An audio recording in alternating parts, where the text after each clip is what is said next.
नमस्कार, मैं आर के गुप्ता एक बार फिर से नए करंट अफेयर के साथ RCSM गोल्ड के यूट्यूब प्लेटफॉर्म पर आप सबों का स्वागत करता हूं। तो चलिए आज विलंब न करते हुए आज के इम्पोर्टेंट क्वेश्चन के साथ मिलते हैं। पहले क्वेश्चन के साथ आज का हमारा पहला और इम्पोर्टेंट क्वेश्चन है कि हाल ही में किस सरकार ने समान नागरिक संहिता नियमावली को मंजूरी दी है।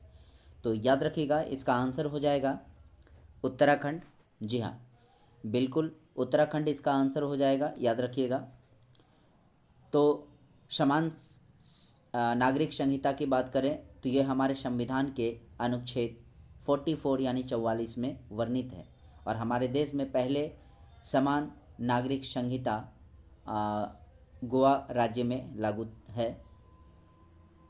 अगला क्वेश्चन देखते हैं। अगला क्वेश्चन है कि हाल ही में RBI ने HSBC इंडिया को देश में कितनी नई शाखाएं खोलने की अनुमति दी है। तो याद रखिएगा, इसका आंसर हो जाएगा 20। जी हाँ, इसका आंसर 20 हो जाएगा। तो RBI के नए गवर्नर के रूप में याद रखिएगा कि अभी वर्तमान में नए गवर्नर संजय मल्होत्रा बन गए हैं। अगला क्वेश्चन देखते हैं। अगला क्वेश्चन हो जाएगा कि हाल ही में डेनिस लॉ का निधन हुआ है, वे किस देश से संबंधित थे। तो याद रखिएगा, उनका संबंध है फुटबॉल से। तो डेनिस लॉ का निधन हो गया है, उनका संबंध फुटबॉल खेल से है। अगला क्वेश्चन देखते हैं कि अगला क्वेश्चन हो जाएगा कि हाल ही में पहला महिला खो खो विश्व कप किस देश ने जीता है। ये हमारे लिए बहुत ही इम्पोर्टेंट है, याद रखिएगा कि इसका आंसर भारत हो जाएगा। दिल्ली के इंदिरा गांधी स्टेडियम में इस खो खो का विश्व कप 2025 हुआ था, जिसमें कि नेपाल को हराकर भारत की टीम ने जीत लिया है। अगला क्वेश्चन देखते हैं। अगला क्वेश्चन हो जाएगा हमारा कि हाल ही में विश्व आर्थिक फोरम 2025 की वार्षिक बैठक किस देश में आयोजित की गई है। तो याद रखिएगा, विश्व आर्थिक फोरम, ये इसका आंसर हो जाएगा स्विट्ज़रलैंड। जी हाँ, विश्व आर्थिक फोरम 2025 की वार्षिक बैठक स्विट्ज़रलैंड में हुई है। अगला क्वेश्चन देखते हैं। अगला क्वेश्चन हो जाएगा कि हमारा हाल ही में डोनाल्ड ट्रंप ने अमेरिका के राष्ट्रपति के रूप में शपथ ली है, वे अमेरिका के किस क्रम के राष्ट्रपति होंगे। तो ये याद रखिएगा, इसका आंसर 47वें क्रम के हो जाएंगे और इन्होंने जो बाइडन के स्थान पर पद ग्रहण किया है। तो इससे पहले 46वें क्रम में जो बाइडन थे। तो चलिए देखते हैं अगला क्वेश्चन। अगला क्वेश्चन हो जाएगा कि हाल ही में CRPF के महानिदेशक के रूप में किसे नियुक्त किया गया है। तो याद रखिएगा, ज्ञानेंद्र प्रताप सिंह इसका आंसर हो जाएगा। ज्ञानेंद्र प्रताप सिंह को CRPF के नए महानिदेशक के रूप में नियुक्त किया गया है। अगला क्वेश्चन देखते हैं कि हाल ही में भारतीय नौसेना ने किस देश द्वारा आयोजित ला पेरोस बहुपक्षीय अभ्यास में भाग लिया है। तो याद रखिएगा, इसका आंसर हो जाएगा फ्रांस। तो भारतीय नौसेना ने फ्रांस के द्वारा आयोजित ला पेरोस बहुपक्षीय अभ्यास में भाग लिया है। अगला देखते हैं। अगला क्वेश्चन हो जाएगा कि हाल ही में कहाँ रक्त चूसने वाली मक्खियों की 23 प्रजातियाँ दर्ज की गई है। तो इसका आंसर हो जाएगा अंडमान निकोबार। इम्पोर्टेंट क्वेश्चन है कि रक्त चूसने वाली मक्खियाँ की 23 प्रजातियाँ अंडमान और निकोबार में दर्ज की गई है। अगला क्वेश्चन है कि हाल ही में उत्तराखंड सरकार ने कार्बन न्यूट्रलिटी हासिल करने के लिए किस देश के साथ समझौता किया है। तो याद रखिएगा, इसका आंसर आइसलैंड हो जाएगा। उत्तराखंड सरकार ने कार्बन न्यूट्रलिटी हासिल करने के लिए आइसलैंड देश के साथ समझौता किया है। इससे पहले हमने उत्तराखंड के बारे में अभी पहला क्वेश्चन देखा था कि समान नागरिक संहिता का नियमावली लागू करने वाला उत्तराखंड नया राज्य बना है भारत का। तो चलिए अगला क्वेश्चन देखते हैं। अगला क्वेश्चन है कि हाल ही में किस राज्य में फ्लेमिंगो महोत्सव 2025 का समापन हुआ है। याद रखिएगा, बहुत ही इम्पोर्टेंट क्वेश्चन है। इसका आंसर हो जाएगा आंध्र प्रदेश। जी हाँ, आंध्र प्रदेश राज्य में फ्लेमिंगो महोत्सव 2025 का आयोजन किया गया।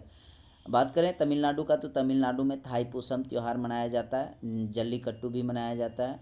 और केरल की बात करें तो मकरविलक्कू त्यौहार मनाया जाता है केरल में। तो चलिए अगला क्वेश्चन देखते हैं। अगला क्वेश्चन हो जाएगा कि हाल ही में किस देश ने विश्व की सबसे लंबी एक्सप्रेस वे सुरंग का अनावरण किया है? तो याद रखिएगा इसका आंसर चीन हो जाएगा। जी हाँ, चीन ने तियानशान सेंगली सुरंग का निर्माण पूरा कर लिया है, जो दुनिया की सबसे लंबी एक्सप्रेस वे सुरंग है।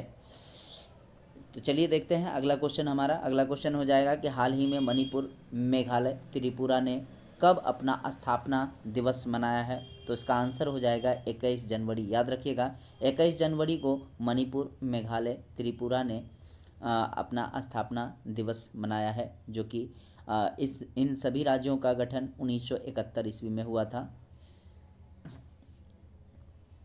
अगला क्वेश्चन देखते हैं। अगला क्वेश्चन हो जाएगा कि हाल ही में किस देश ने टिकटॉक पर बैन लगा दिया है? तो याद रखिएगा इसका आंसर हो जाएगा अमेरिका। अमेरिका ने टिकटॉक पर बैन लगा दिया है।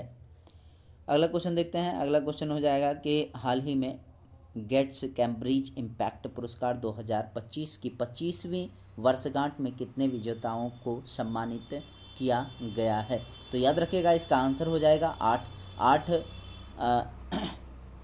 विजेताओं को सम्मानित किया गया है गेट्स कैम्ब्रिज इम्पैक्ट पुरस्कार 2025 से। तो चलिए देखते हैं अगला क्वेश्चन हो जाएगा कि हाल ही में किस राज्य में तीसरा राष्ट्रीय खनन मंत्रियों का सम्मेलन आयोजित किया गया है? तो याद रखिएगा इसका आंसर ओडिशा हो जाएगा। ओडिशा राज्य में तीसरा राष्ट्रीय खनन मंत्रियों का सम्मेलन आयोजित किया गया।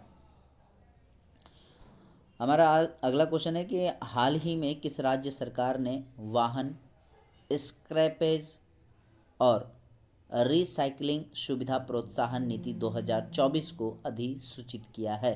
तो याद रखिएगा इसका आंसर हरियाणा हो जाएगा।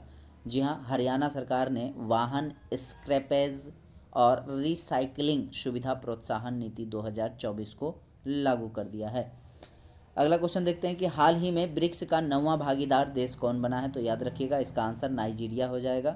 9वां भागीदार देश नाइजीरिया। और 10वां अगर पूछ ले आपसे तो याद रखिएगा इसका आंसर इंडोनेशिया हो जाएगा। तो याद रखिएगा Nigeria, Belarus, Bolivia, Cuba, Kazakhstan, Malaysia, Thailand, Uganda और उज्बेकिस्तान के साथ ब्रिक्स का 9वां भागीदार देश बन गया है। अगला क्वेश्चन देखते हैं। अगला क्वेश्चन हो जाएगा कि हाल ही में किसे बीएसएफ का अतिरिक्त पुलिस महानिदेशक नियुक्त किया गया है? तो याद रखिएगा महेश कुमार अग्रवाल। इसका आंसर हो जाएगा कि हाल ही में बीएसएफ के अतिरिक्त पुलिस महानिदेशक के रूप में इसको नियुक्त किया गया है। आज का हमारा अंतिम क्वेश्चन है कि हाल ही में कौन सा देश विश्व का 7वां सबसे बड़ा कॉफ़ी उत्पादक देश बना है? तो याद रखिएगा अपना भारत हो जाएगा। विश्व का 7वां बड़ा कॉफ़ी उत्पादक देश बना है। तो आज का हमारा करंट अफेयर यहीं पे समाप्त होता है। बहुत बहुत धन्यवाद।